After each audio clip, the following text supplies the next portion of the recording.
It's been a good few months since I made the Stardew Valley vs. Animal Crossing video, and that video, I cannot stress enough, was my most praised video.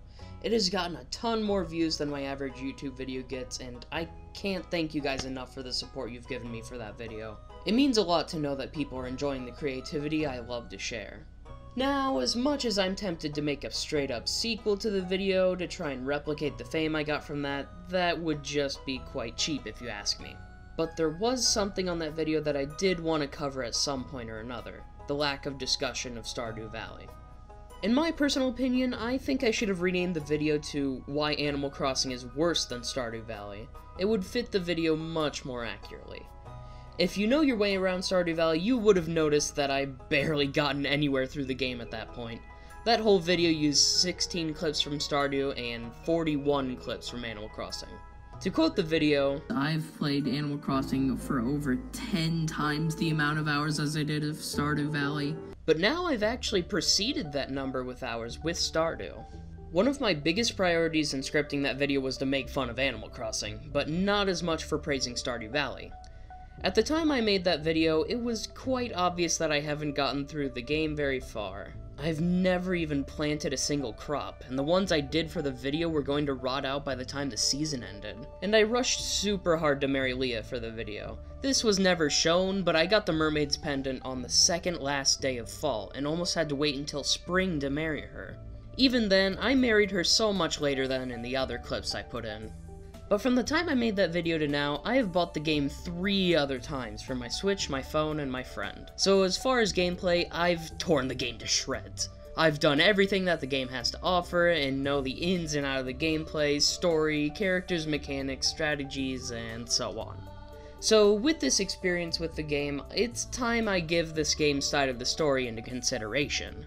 I have the urge to talk about some key Stardew Valley features, so I think it's finally time to make up for the missed opportunity in giving the game the credit that it deserves.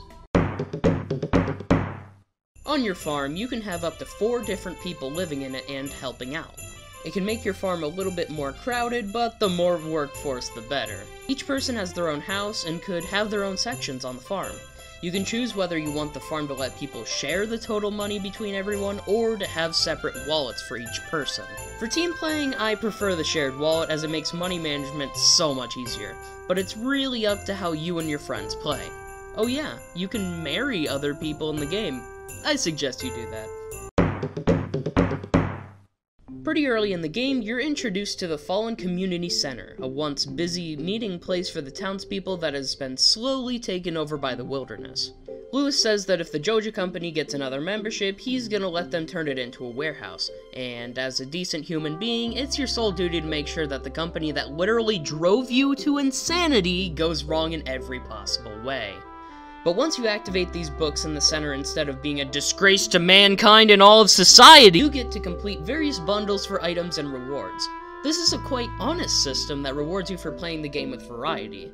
Speaking of the bundles, they are all run by these glorious little apple creatures that are the keepers of the forest, Junimos. They're the second cutest things in the game behind ducks. Once you complete all these bundles, Pierre punches Morris, the head of Joja, into the undefined abyss where he belongs. Mods! That's right, this game has mods. Just when you think you've seen everything, you haven't even started. There's a program by Pathos Child called Smappy that lets you install various mods that fans have created and uploaded through the internet. Many of them help you out in daily activities, improve your playability of the game, or are just the reason you get out of bed in the morning. These add some things that help bring more creativeness and opportunity for fun into the game, and brings out a ton more potential into the gameplay. I've actually made some mods for myself. In all, I really think you can't talk about Stardew Valley without talking about its mods. Just in case you haven't seen the literal icon of the game, this game includes animals that you can raise. You can add coops and barns onto your farm that let you raise chickens, sheep, cows, ducks, sheep, cows, ducks, goats, and plenty more. Getting a coop lets you raise certain animals, and a barn lets you raise others. Staying focused every day, making sure you feed your animals, harvest their products, and pet their gentle heads is part of a true farmer life here on incredibly dumb farms. Aside from making a fairly nice profit from farming animals, it adds a nice touch to your farm and adds a lot of, well, noise to it. Even though I covered the money category over this game in the Stardew v Animal Crossing video, I really didn't know much about the money making in Stardew at that time. I didn't know how the money worked for producing crops or farming animals, even though I stated that their profits were basically equal. Once I got into the game and actually did those things instead of doing nothing but fish to get money, I learned that animals get you more money than fishing, and crops get you more money than animals. But really, it all comes down to how you execute the fishing, raising, or growing. When you're fishing in the same river every day without looking for different and more expensive types of fish, you shouldn't expect to get much money. But when you bombard your greenhouse with nothing but ancient fruit, the most profitable crop in the game, and then turn it all into wine and then sell the result, expect to get an absolute buttload of profits in return. But no matter how much money you earn, there will always be something that you cannot afford, so profits are key here in the grueling capitalistic world of Stardew Valley.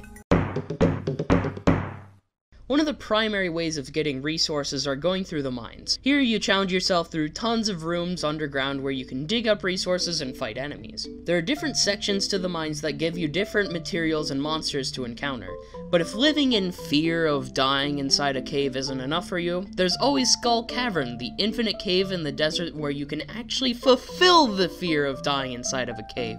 Have fun looking for iridium because you won't find any alive.